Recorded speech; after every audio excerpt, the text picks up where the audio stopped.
सर्वमंगलमांगल्ये शिवे सर्वार्थसाधिके शरण्ये त्र्यंबके गौरी नारायणि नमोस्तुते.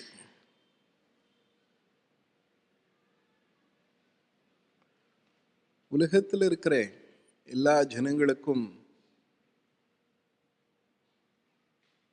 சந்தோஷமா இருக்கணும், ஆரோக்கியமா இருக்கணும், கஷ்டம் இல்லாம இருக்கணும். இதுதான் பிரார்த்தனை. இதுல குறிப்பா பார்த்தோம்னா உலகத்துல யாருக்குமே கஷ்டம் என்ற அந்த ஒரு நிலை பிடிக்கிறதில்லை.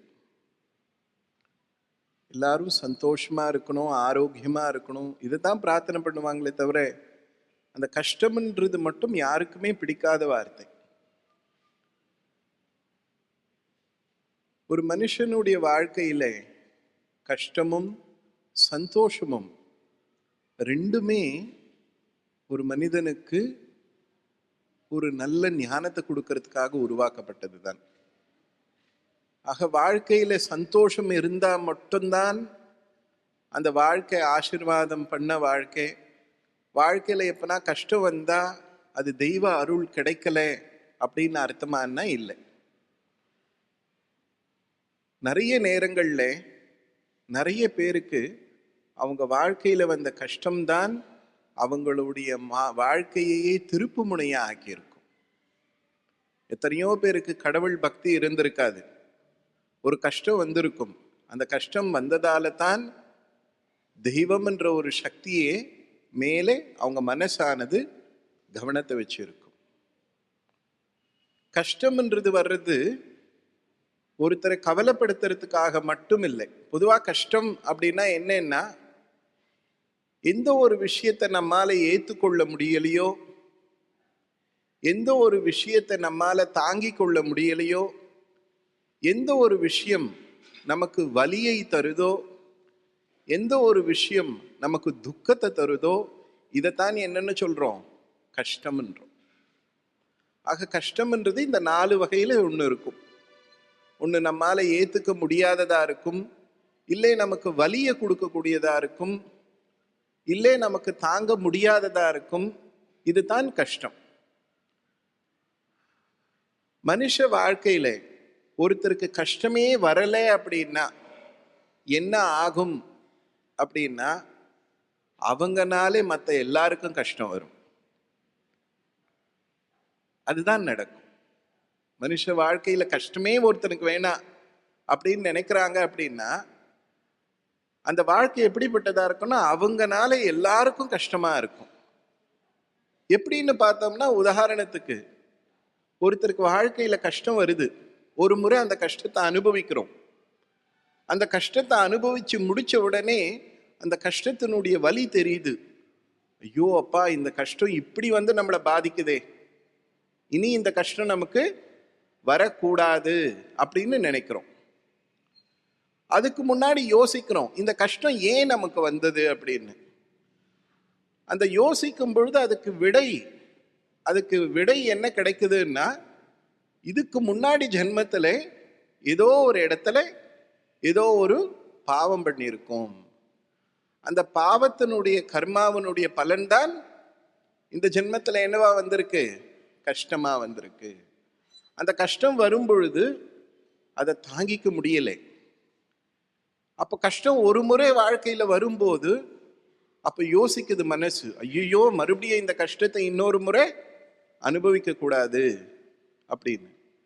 இந்த கஷ்டம் ஏன் வருது அப்படின்ற அந்த விடை தேடுற முயற்சியில இறங்கும் பொழுது அதுக்கு விடை என்னன்னா, ஒரு மனுஷனுடைய வாழ்க்கையில இந்த ஜென்மத்துல இல்லாம இதுக்கு முன்னாடி எடுத்த பிறவியிலே எப்பவோ ஏதோ ஒரு பாவம் பண்ணியிருப்போம். அந்த பாவத்தினுடைய பலன்தான் இந்த ஜென்மத்துல கஷ்டமா வருது. அந்த பாவத்தினுடைய பலன்தான் இந்த ஜென்மத்துல ஏதோ ஒரு பிரச்சனைகளா வருது. ஆக இந்த கஷ்டம் வரும் பொழுது அதுல இருந்து நமக்கு கிடைச்ச விடை என்ன அப்படின்னா, ஏதோ ஒரு ஜென்மத்துல எப்பவோ பாவம் பண்ணியிருக்கோம், இதுதான் விடை. இந்த விடை கிடைச்சாச்சு அப்படின்னா எங்க தெளிவு வந்துடும், இந்த ஜென்மத்துல நாம திரும்ப யாருக்கும் எந்த கெடுதலை செய்யக்கூடாது அப்படின்னு மனசுக்குள்ளே ஒரு உறுதி வந்துடும். காரணம் என்னன்னா, மற்றவங்க மேல இருக்கிற அன்பால் அது வருதா? மற்றவங்க மேல இருக்கிற கருணையால் அது வருதா? இல்லை. எதனால? எனக்கு கஷ்டம் வரக்கூடாதுன்னு, எனக்கு கவலை வரக்கூடாது, எனக்கு பிரச்சனை வரக்கூடாதுன்ற காரணத்துக்காகத்தான் இந்த ஜென்மத்திலே நாம பாவம் செய்யக்கூடாதுன்னு நினைக்கிறோம். அப்படி அந்த அந்த நினைப்பு இல்லாம இருந்தது அப்படின்னா யோசனை பண்ணி பார்க்கட்டும், அந்த வாழ்க்கையிலே இவங்கனாலே மற்றவங்களுக்கு கஷ்டம் இருக்கும். ஆக ஒருத்தர் யோசிக்கிறாங்க எனக்கு கஷ்டம் வரக்கூடாது அப்படின்னா, அந்த கஷ்டம் வராம இருக்கணும்ன்றதுக்காக இவங்க என்ன சங்கல்பம் பண்ணிக்கிறாங்க, இவங்க என்ன உறுதி எடுத்துக்கிறாங்க? நான் யாருக்கும் கஷ்டம் செய்யக்கூடாது, நான் யாருக்கும் தீங்கு செய்யக்கூடாது, நான் யாருக்கும் பாவம் செய்யக்கூடாது. ஏன்னா நான் யாருக்கு என்ன கஷ்டம் பண்ணாலும் அந்த பாவம் திரும்ப யாரை வந்து சேரும்? திரும்ப என்னையே வந்து சேரும் என்ற காரணத்துக்காக ஒவ்வொருத்தரும் என்ன பண்றோம்? நாம தப்பு பண்ணக்கூடாது அப்படின்ற முடிவுக்கு வரும். ஆக இந்த முடிவு எடுக்கிறதுக்கு ஆதாரமா இருந்தது எதுன்னா, நமக்கு வந்த கஷ்டம். அந்த கஷ்டம் வரலன்னா இந்த பெரிய முடிவை எடுத்திருக்கவே மாட்டோம். அந்த கஷ்டம் வந்ததால தான், ஐயோ இது என்ன கஷ்டம், இப்படி வலியே தருதே, இது என்ன இந்த கஷ்டம் இவ்வளோ வேதனையை தருதே, இந்த கஷ்டத்தை நாம் அனுபவிக்கவே கூடாதுராப்பா சாமி அப்படின்னு ஒரு யோசிக்கிறோம். ஒரு வைராகியம் வருது. அந்த வைராகியம் தான் என்ன பண்ணுதுன்னா, இந்த ஜென்மத்தில் ஒருத்தனை தவறு செய்யாமே நல்ல வழியிலே நடத்துறது மட்டும் இல்லாம புண்ணியம் மேலே அக்கறையையும் கவனத்தையும் கொண்டு வந்து ஒருத்தரை பாவம் செய்ய வைக்கிறதுல இருந்து தடுக்கிறது மட்டும் இல்லாம ஒருத்தரை நல்ல காரியங்களை செய்யறதுக்கு ஊக்குவிக்கிறது. ஆக இந்த கஷ்டம்னு ஒன்று அனுபவிச்சதால தான், அதனுடைய வலியை தெரிஞ்சதால தான், அந்த வேதனையை உணர்ந்ததால அனுபவப்பட்டதால தான் இனி நாம் அதை அனுபவிக்க கூடாதுன்ற முடிவோட தான் என்ன முடிவு பண்றோம்? இந்த ஜென்மத்தில் யாருக்கும் எந்த கெடுதலும் பண்ணக்கூடாது. ஆக கஷ்டம் வராம இருந்திருந்தா இந்த முடிவை ஒருத்தரை எடுத்திருக்க முடியுமான்னா முடியாது. ஆக மனுஷனுடைய வாழ்க்கையில கஷ்டம் கூட வரம்தான். ஒரு கஷ்டம் வரும்பொழுது யோசிக்கணும், இது ஏன் வந்தது நமக்கு, அதுல இருக்கிற ஒரு மெசேஜ், அதுல இருக்கிற நமக்கு கிடைக்கிற ஒரு விஷயம் என்ன அப்படின்னு பார்த்தோம் அப்படின்னா அதுல கண்டிப்பா ஒரு விஷயம் இருக்கும். உதாரணத்துக்கு ஒருத்தருக்கு கஷ்டம் வருது. அந்த கஷ்டம் வரும் பொழுது அன்ன வரைக்கும் அவங்க பக்தி இல்லாம ஆன்மீகத்துல நாட்டம் இல்லாம இருப்பாங்க. ஒரு கஷ்டம் வரும் பொழுது உடனே என்ன பண்ணும்? யாராலையும் ஒரு உதவி பண்ண முடியல அப்படின்னும் போது சொந்தங்களாலே, நண்பர்களாலே, தெரிஞ்சவர்களாலே, அரசாலே ஒரு உதவியை யாராலும் பண்ண முடியல, பண்ண முடியாது என்ற காலகட்டத்துக்கு வரும் பொழுது மனிதன் எதை தேடுறான்? தெய்வத்தை நாடுறான். ஆக அந்த கஷ்டம் வர்றது நமக்கு எதுக்காகன்னா, அந்த தெய்வம் என்ற சக்தி கிட்ட நாம போறதுக்காகத்தான். அந்த கஷ்டம் வராம இருந்திருந்தா நிறைய பேருக்கு இந்த சந்தர்ப்பம் கிடைச்சே இருக்காது. அப்படி அந்த தெய்வம் என்ற அந்த சக்தி கிட்ட போகும் பொழுது வந்த பிரச்சனை ஒரு வாரத்துல போயிடும், இல்ல 10 நாள்ல போயிடும். ஆனால் அந்த தெய்வம் என்ற தொடர்பு கிடைச்சதே, அது ஒரு மனிதனுடைய வாழ்நாள் முழுவதும் கூட இருக்கும். ஆக ஒருத்தன் வாழ்க்கை முழுக்க தெய்வத்தை கூட துணையாய் இருக்க வச்சது எதுன்னா, இங்கே அவனுடைய கஷ்டம்தான், இங்கே அவனுக்கு வந்த பிரச்சனைகள் தான். ஆக கஷ்டங்கள் எல்லாமே சாபம் இல்லை. ஒரு சில நேரத்துல கஷ்டங்கள் கூட வரம். கஷ்டங்களாலே நிறைய நல்லது தெரிஞ்சுக்க முடியும். கஷ்டம்னு வரும்போது அந்த வலியை அனுபவிக்கிறோம், வலியினுடைய அனுபவம் வருது, துக்கத்தினுடைய அனுபவம் வருது.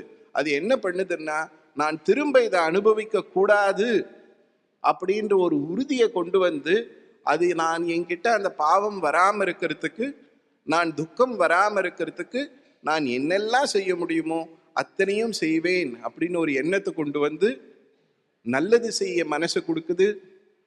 பாவம் செய்யறதுக்கு இருந்து மனசை தடுத்து நிறுத்தி நல்ல வழியில திருப்புறது. ஆக மனுஷனுடைய வாழ்க்கையில ஒரு சில நேரங்கள்ல கஷ்டங்கள் கூட வரந்தான். அதனால கஷ்டம் வரும் பொழுது எனக்கு தெய்வத்தினுடைய அருள் கிடைக்கல அப்படின்னு நினைக்க வேண்டியதில்லை. அந்த கஷ்டத்துக்கு பின்னாடி ஒரு காரணம் இருக்கும். கஷ்டம்ன்றது நமக்கு அது கஷ்டமா தெரியும் இல்லையா? ஒரு குழந்தை இருக்கு, அம்மா கிட்ட ஐஸ்கிரீம் கேட்குது. அம்மா ஒரு ஐஸ்கிரீம் கொடுப்பாங்க, அதை சாப்பிட்டு மறுநாள் மறுபடியும் ஐஸ்கிரீம் கேட்குது. அம்மா வாங்கி கொடுப்பாங்களா? கொடுக்க மாட்டாங்க. எதனால? குழந்தைய பிடிக்காதா? எதனால ஐஸ்கிரீம் வாங்கி கொடுக்க மாட்டாங்க? அந்த ஐஸ்கிரீம் நிறைய சாப்பிடும்போது குழந்தையினுடைய உடம்புக்கு வந்துடும் அப்படின்னு. ஆனா அந்த நேரத்துல குழந்தைக்கு என்ன தெரியும்? நான் எப்படி கேட்கிறேன், எங்க அம்மா வாங்கியே கொடுக்க மாட்டேங்கிறான் அப்படின்னு அம்மா மேல கோபம் வரும், அம்மா மேல கஷ்டம் வரும், அம்மா மேல ஆத்திரம் வரும். நான் இத்தனை முறை அழுகிறேன், எவ்வளோ கத்துறேன், ஐஸ்கிரீம் வாங்கி கொடுக்குறாங்களே வர அம்மான்னு. ஆனால் அங்க கொடுக்காததும் கருணையால தான் இல்லையா? ஐஸ்கிரீம் ஒரு நல்ல அம்மா குழந்தை கேட்கும் போதெல்லாம் ஐஸ்கிரீம் வாங்கிட்டு கொடுத்துட்டே இருந்தா அது அம்மா செய்ய மாட்டாங்க, வேலைக்கார பண்ணுவாங்க. ஏன் தெரியுமா? குழந்தை அழாம நிற்கணும். குழந்தை அழுதுட்டே இருந்தா கேட்பாங்க, என்ன குழந்தை அழுறது, என்ன குழந்தை அழுறதுன்னு. அந்த குழந்தையினுடைய அழறதுக்கு நிறுத்துறதுக்கு வேலைக்காரா இருந்தா என்ன பண்ணுவாங்க? குழந்தை அழுகையை நிறுத்தணும், அவ்வளவுதான். அது ஐஸ்கிரீம் கேட்டா என்ன, சாக்லேட் கேட்டா என்ன, வாங்கி கொடுத்துக்கிட்டே இருப்பாங்க. இங்க குழந்தைக்கு வேலைக்காரு பெரிய அன்பா இருக்கிற மாதிரி தெரியும், ஆனால் அந்த அன்புல ஒரு சுயநலம் இருக்கு. அம்மாவை பார்க்கும்போது அவ கொடுக்காத கல் மனசு மாதிரி தெரியும், ஆனா அந்த கல் மனசுல ஒரு கருணை இருக்கு இல்லையா? கொடுக்காததும் நல்லதுக்காகத்தான். இப்படித்தான் பக்தியா இருக்கும்போது நிறைய பேரு பிரார்த்தனை பண்றோம், தெய்வத்துக்கிட்ட எனக்கு இது வேணும் அது வேணும்னு கேட்கிறோம். கிடைச்சிட்டா சந்தோஷப்படுறோம், ஆனந்தப்படுறோம். கிடைக்கல அப்படின்னா நாம துக்கப்படுறது மட்டும் இல்லாம மனசுக்குள்ள ஒரு சலனத்தை வளர்த்துக்கிறோம். நான் இப்படிலாம் பூஜை பண்ணனே, நான் உனக்கு 10 தேங்காய் உடைச்சேனே, இத்தனை லிட்டர் பால் அபிஷேகம் பண்ணனே, இப்படி அப்படி சொல்றோம். அந்த நேரத்துல மனசுக்கு ஒரு பக்குவம் வேணும். என்னன்னா இதுவும் நல்லதுக்காகத்தான். தெய்வம்ன்றது கேட்கறத கொடுக்கிற சக்தி கிடையாது. தாயா இருந்து எது தேவையோ அதை கொடுக்கிற அம்மான்ற சக்தி. அப்ப அம்மா கேட்கறதெல்லாம் கொடுத்துருவாளா? இல்லையே. குழந்தைக்கு எது நல்லதோ அதைத்தான் அம்மா கொடுப்பான். அந்த வயசுல குழந்தைக்கு தெரியாது இது வேணுமா, இது சாப்பிடலாமா, இது சாப்பிடக்கூடாதான்னு. இது எல்லாத்தையும் கேட்கும், உடம்புக்கு ஆகாததெல்லாம் கேட்கும். குழந்தை அழக்கூடாதுன்றதுக்காக அம்மா எல்லாம் கொடுத்துட்டா அந்த அம்மா நல்ல அம்மா இல்லை இல்லையா?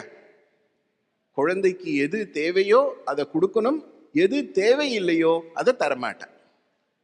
எது குழந்தைக்கு உடம்புக்கு கெடுதல் பண்ணுமோ அதை கொடுக்க மாட்டேன். அதுதான் அம்மா. தெய்வமும் தாயை போலத்தான், தெய்வமும் தாயை போலத்தான். பக்தர்களுடைய பிரார்த்தனை 1000 இருந்தாலும் அது எல்லாத்தையும் உண்மையிலேயே ஒருத்தர் கேட்கறதெல்லாம் கிடைச்சிட்டா, ஒருத்தர் பிரார்த்தனை பண்றது எல்லாம் நடந்துட்டா அது வாழ்க்கையில வரம் கிடையாது, அது சாபம். நமக்கு தெரியாது, என்ன வேணும்னு தெரியாது, ஏதோ கேட்போம். ஆனா கேட்டதாலேயே ஒரு பிரச்சனை வரும். ஆக பக்தியோடு இருக்கும்போது பிரார்த்தனை பண்ணிக்கலாம். மனசுக்குள்ள ஏதோ தேவைகள் வரும், ஏதோ எண்ணங்கள் வரும், ஆசைகள் இருக்கும். அதெல்லாம் அம்மா கிட்ட கேட்கலாம், அம்மா எனக்கு இது கொடு, இது வேணும், அருள் பண்ணுன்னு. ஆனால் அம்மா என்ன கொடுக்குறாளோ அதை ஏத்துக்கணும். அங்கே கொடுக்கலன்ற நினைப்பே வரக்கூடாது. தேவையா இருந்தா கிடைக்கும், அது நமக்கு தேவை இல்லாததா இருந்தா தெய்வம் அது இப்பத்திக்கு தேவையில்லைன்னு தள்ளி வைக்கும். ஆக அது கூட கருணையால தானே தவிர கருணை இல்லாததால இல்லை. ஒரு அம்மா குழந்தைக்கு ஐஸ்கிரீம் கொடுக்க மாட்டேங்கிறான்னா அம்மாவுக்கு குழந்தைய பிடிக்காதான்னா இல்லை, இல்லை அம்மாவுக்கு குழந்தைய அழ வைக்கிறதுக்காகவான்னா இல்லை. அந்த ஐஸ்கிரீம் நிறைய சாப்பிட்டா குழந்தைக்கு உடம்புக்கு வந்துடும், அந்த சாக்லேட் நிறைய சாப்பிட்டா குழந்தைக்கு உடம்புக்கு வந்துடும்ன்ற கருணையால தான் அங்க அதை தடுக்கிறா. அதே போல பக்தியோடு இருக்கும்போது நாம நிறைய பிரார்த்தனை பண்ணிக்குவோம். நடக்கலைன்னும் போது மனசுக்குள்ள சலனம் வரும், சஞ்சலம் வரும். நான் இப்படிலாம் பூஜை பண்ணினேன், எனக்கு கிடைக்கலையேன்னு. கவலைப்படாதீங்க. உங்களுக்கு கிடைக்கல அப்படின்னா உங்க மேல அம்மாவுக்கு நிறைய கருணை இருக்குன்னு அர்த்தம். அது உங்களுக்கு தேவை இல்லைன்றதால தான் அதை இந்த நேரத்தில் உங்களுக்கு தரல. ஆக வாழ்க்கையில துக்கம் கூட, கஷ்டம் கூட நல்லதுக்கு தான். கஷ்டம்னு ஒண்ணு வந்ததால தான் திரும்ப அந்த கஷ்டத்தை படக்கூடாதுன்ற எண்ணம் வருது இல்லையா?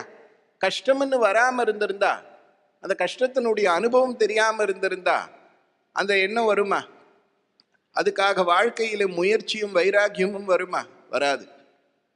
ஒரு முறை கஷ்டம் வரும்பொழுது தான் அந்த அனுபவம் தான் மறுபடியும் கஷ்டப்படக்கூடாதுன்ற எண்ணத்தை உருவாக்கி அதுக்காக நாம் என்னெல்லாம் செய்யணுமோ அது நம்மளை செய்ய வைக்கிறது. ஆக தெய்வம் என்றது கருணையே வடிவானது. எந்த நேரத்தில் என்ன தருணம் எல்லாருக்கும் தெரியும். பராசக்தியான அம்பாளுக்கு தெரியும். அந்த இடத்துல பக்தின்னு ஒருத்தர் இருக்கும் பொழுது, பக்தன் ஒருத்தர் சொல்லிக்கும் பொழுது, அந்த இடத்துல அவங்களுக்கு பூரணமான சரணாகதியான பக்தி. எனக்கு எது வேணும்னு அம்மாவுக்கு தெரியும் அப்படின்னு சரணாகதியான பக்தி. நாம கேட்கறது கேட்டுக்கலாம், ஆனா என்ன கிடைச்சதோ அதை வாங்கிக்கணும். கிடைக்கலன்னாலும் அதுலயும் ஒரு காரணம் இருக்குன்றத மனசு உணரணும். அப்படி உணரும் பொழுது அந்த பக்தியிலே தடை இருக்காது. அப்படி இல்லை மனசுக்குள்ளே நான் இவ்வளோ கேட்டு கிடைக்கலையே அப்படின்னு வரும்போது அந்த பக்தியில ஒரு சின்ன தடை வரும். ஆக பக்தியை பொறுத்த வரைக்கும், பக்தி மார்க்கத்தை பொறுத்த வரைக்கும், ஆன்மீகத்தை பொறுத்த வரைக்கும் அங்கே கஷ்டம் கூட கருணையாலே. ஒரு குழந்தைக்கு அடிபட்டுடுறது, கால் செப்டிக் ஆயிடுறது. அது செப்டிக் ஆயிடுச்சுன்னா என்ன பண்ணாதான் சரியாகும்? அந்த செப்டிக்கை உள்ள இருக்கிற அந்த சீழ் எல்லாத்தையும் சுத்தம் பண்ணி எடுத்தாதான் கால் சரியாகும். இதை பண்ணும்போது ஆனந்தமா இருக்குமா, சுகமா இருக்குமா? இந்த சீழெல்லாம் வெளியே எடுக்கும் போது கஷ்டமா தான் இருக்கும். எந்த ஒரு அம்மா தான் குழந்தை கஷ்டமே படக்கூடாதுன்னு நினைப்பாளோ, எந்த ஒரு அம்மா தான் குழந்தை அழக்கூடாதுன்னு நினைப்பாளோ, அந்த அம்மா தான் இந்த குழந்தைய மடியில எடுத்து போட்டு கையெல்லாம் கெட்டிமா பிடிச்சு அந்த சீழை அழுத்தி அழுத்தி எடுப்பாள். அப்ப அந்த குழந்தை அழும். அந்த குழந்தை அப்படியே துடிக்கும், அம்மாவை திட்டும், ஐயோ எனக்கு வலிக்குது விட்டுடுன்னு. ஆனா அம்மா சிரிச்சுக்கிட்டே பண்ணுவா. இங்க எதனாலே? அம்மாவுடைய சிரிப்பு குழந்தையுடைய அழுகையை பார்த்து ஆனந்தப்பட்டா இல்லை, இங்க கருணையாலே. குழந்தைக்கு காலே சுத்தமாகணும். அந்த சீழெல்லாம் எடுக்காம இருந்தா காலே போகும் இல்லையா? அது வரக்கூடாதுன்றதுக்காக, அந்த சீழ் எடுக்கிறதுக்காக, அந்த செப்டிக்கை கிளீன் பண்றதுக்காக அவளே அதை பண்ற. ஆக அதே போலத்தான் வாழ்க்கையில ஒரு சில நேரத்துல நமக்கு வர கஷ்டங்கள் கூட ஏதோ ஜென்மத்துல பண்ண ஏதோ ஒரு பாவத்தை அம்மா இந்த வழியிலே கஷ்டங்கள் மூலமா அதை வெளியெடுக்கிறான்னு அர்த்தம். அதனால பக்தியோடு இருக்கும் பொழுது, கஷ்டம் வரும் பொழுது கவலைப்படாதீங்க. அந்த நேரத்துல ஒண்ணு உணருங்க, இது கண்டிப்பா ஏதோ ஒரு காரணம். இந்த பாவத்தை நான் திரும்ப மறுபடியும் அடுத்த ஜென்மாவுக்கும் தூக்கிட்டு போக கூடாதுன்றதுக்காக அம்மா என்ன பண்றா, இந்த ஜென்மத்திலேயே இந்த கஷ்டங்களை கழிச்சிடுறா. இந்த ஜென்மத்துல வேண்டான்னு சொன்னோம்னா அது மறைஞ்சு போயிடுமானா மறையாது, திரும்ப அது வரும். அதனால பக்தியோடு இருக்கும் பொழுது, நல்லது நடக்கும் பொழுது எப்படி அதை ஆனந்தமா ஏத்துக்கிறோமோ, அப்படி ஏதோ ஒரு நேரத்துல சோதனைகள் வரும் பொழுதும் அதுவும் நல்லதுக்கே. அதுலேயும் ஒரு காரணம் இருக்கும், அதுலேயும் ஒரு காரியம் இருக்கும். அது நமக்கு புரியாது, ஆனால் அதுல ஒரு அர்த்தம் இருக்கும். அந்த நேரத்துல பொறுமையும் சரணாகதியும் வேணும். அப்படிப்பட்ட பக்தி இருக்கும் பொழுது அந்த பக்தியானது வாழ்நாள் முழுக்க ஒருத்தருக்கு தேவையான ஆனந்தத்தை, ஆரோக்கியத்தை கொடுக்கும். அந்த வகையிலே இந்த மங்களமான நாளில் அம்மாவனோட பரிபூர்ண அருளோட சகல லோகத்தில் இருக்கிற எல்லா ஜீவனும் சந்தோஷமா சௌரியமா இருக்கணும்னு ஆசீர்வதிக்கிறேன்.